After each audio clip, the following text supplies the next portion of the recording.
my job is to try and liven things up, even though it's relatively late in the day and it's been a very intense and long conference. One benefit I have is that at least the screen is very visible and you don't have the sun obstructing a big part of the screen. I thought, especially in light of the earlier panels that we heard, I would start by saying what I think is not, what short-termism is not about. It will help me set the stage for what I would like to say in terms of solutions to bring to short-termism. So the difficulty that we face as those of us who are engaging in the short-termism debate is that we're dealing with an institution, the stock market, which is fundamentally forward-looking. Prices reflect expectations of what's coming in the future, of earnings, cash flows, etc., that are going to be realized in the future. So it's a forward-looking institution we're looking at, and then it's hard to square that with the idea that somehow it's not forward-looking the right way or not forward-looking enough. Anyway, so that's the problem, potential difficult conceptual problem we're facing. One important point I want to dispel from the beginning is that short-termism is not the same as shareholder activism. It's a separate idea. We can have a hedge fund activist who is a long-term investor, and we can have complacent incumbent management resting on their laurels, not reacting sufficiently fast, and that's another form of myopia. So sometimes the debate gets narrowed down to the activists are the short-term guys, management, incumbent management and shareholders are the long-term guys, and somehow they can't agree on right. So I just thought I would share this slide with you as an introduction. This is from a piece from The Economist that some of you may have seen of last week, and it gives you a nice summary of what many CEOs feel like what their daily life is today. And this is especially a good picture in light of what we heard about the media. Writing stories twice a day, putting out information and waiting for it to be corrected, that fits in quite well with this slide. So very much we live in a world where long-term thinking is a luxury.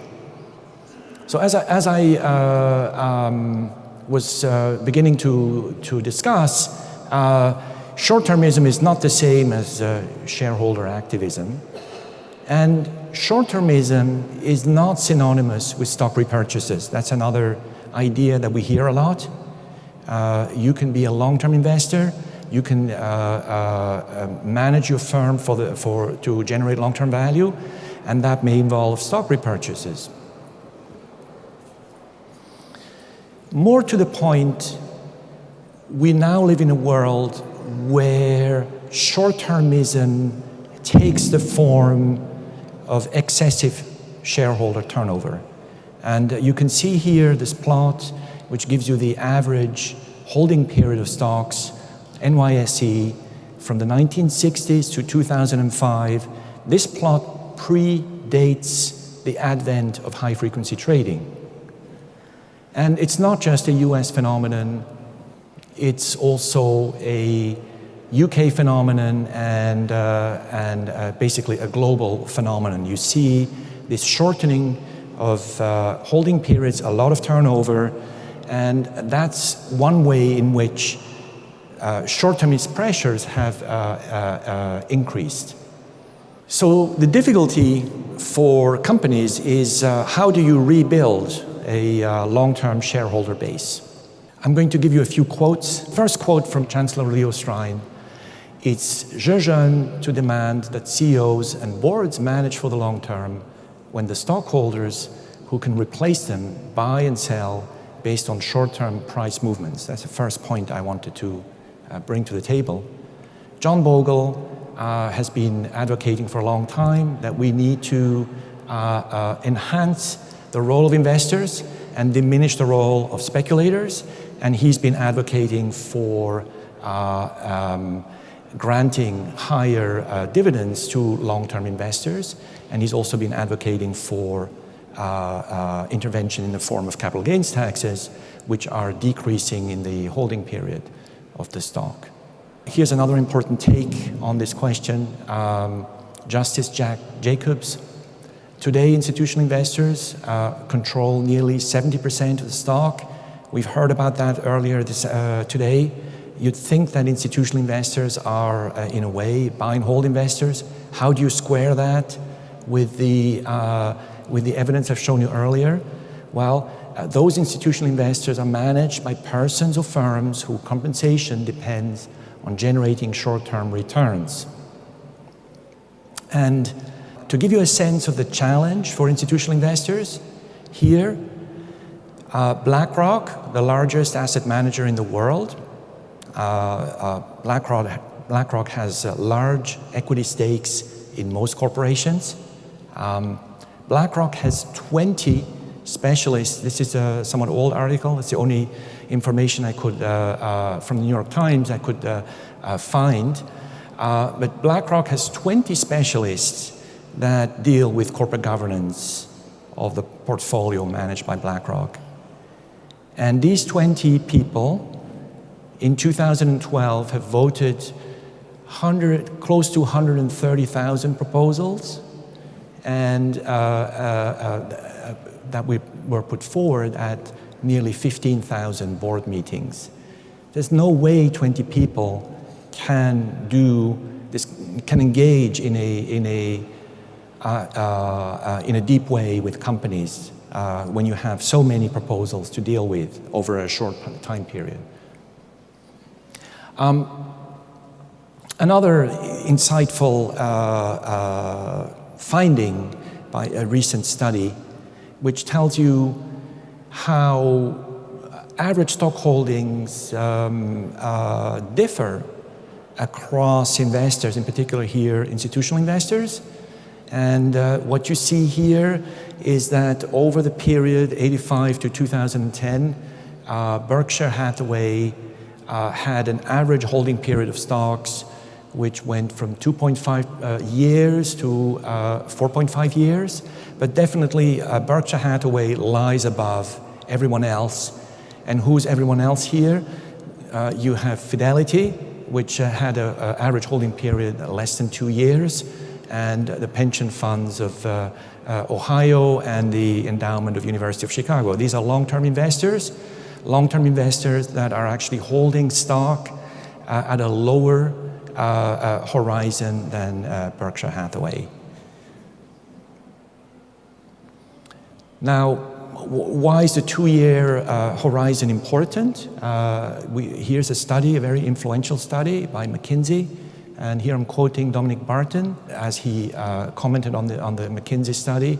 And here's what they found.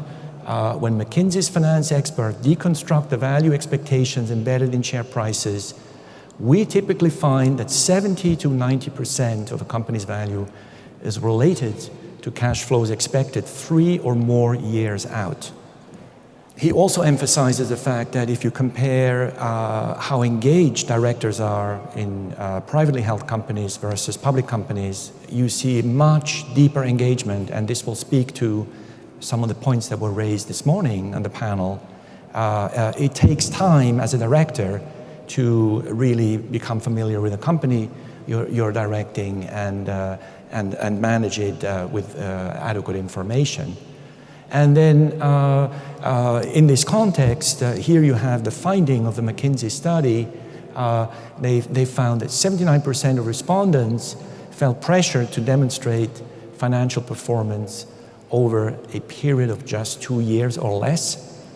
44% said they used a time horizon less than 3 years, and 46% of respondents said that the pressure to deliver short-term financial performance stemmed from their boards, and board members made it clear they were channeling short-term pressures from investors. So you see here where the chain is going.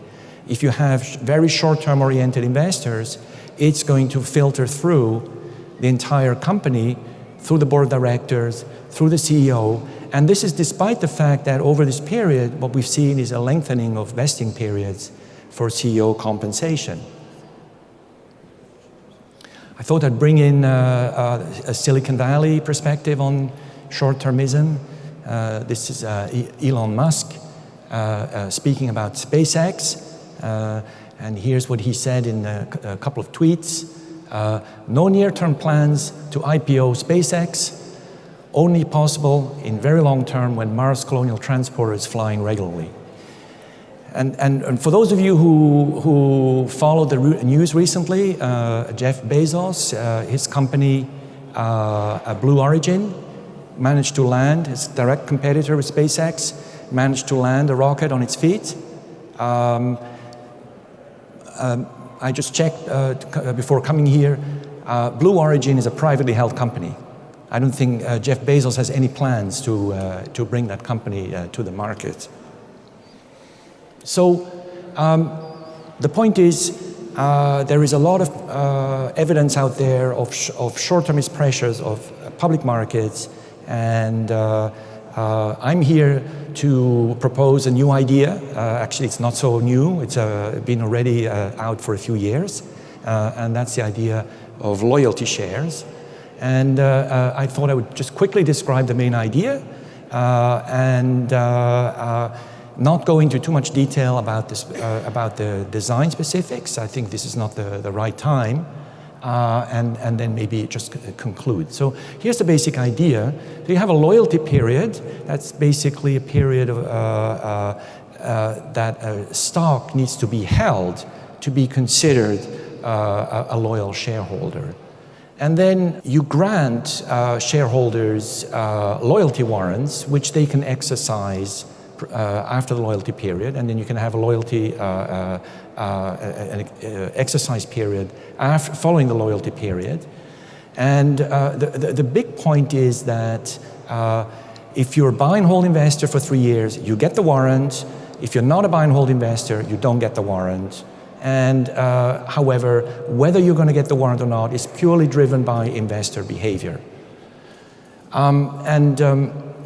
This can be, this is a tool that can be used to reward costly monitoring, postpone a costly dividend, secure a strategic investor, and also to facilitate an IPO and reduce flipping. This is all I'm going to tell you about the design issues.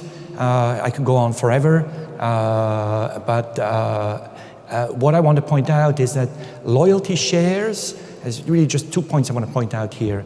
So loyalty shares, sometimes people mean it's more voting rights after a loyalty period. And there are shares that have been granted. A recent example is Ferrari. When Ferrari went public, it granted loyalty shares with extra voting rights. That is not the design that we're favoring. We're favoring a design where loyalty is rewarded financially, and specifically rewarded financially through a warrant. That's the first point I wanted to make. The second point is that you can design the loyalty share in a way that it does not prevent or reduce the incidence of activist interventions during the loyalty period. So this is not an entrenchment device. The reason why you want to have loyalty shares is exactly how Toyota recently pitched its AA model shares. These are loyalty shares offering higher dividends so long as you hold the stock. And how did Toyota pitch it? They said, well, we're doing long-term investment. We're doing R&D on cell fuel cars. This is going to pay off 5 years from now. We don't want investors to keep on a quarter-by-quarter basis thinking what's going to happen to Toyota and to these R&D investments. I'm being told that my time is up, so I will stop here and just leave this this slide.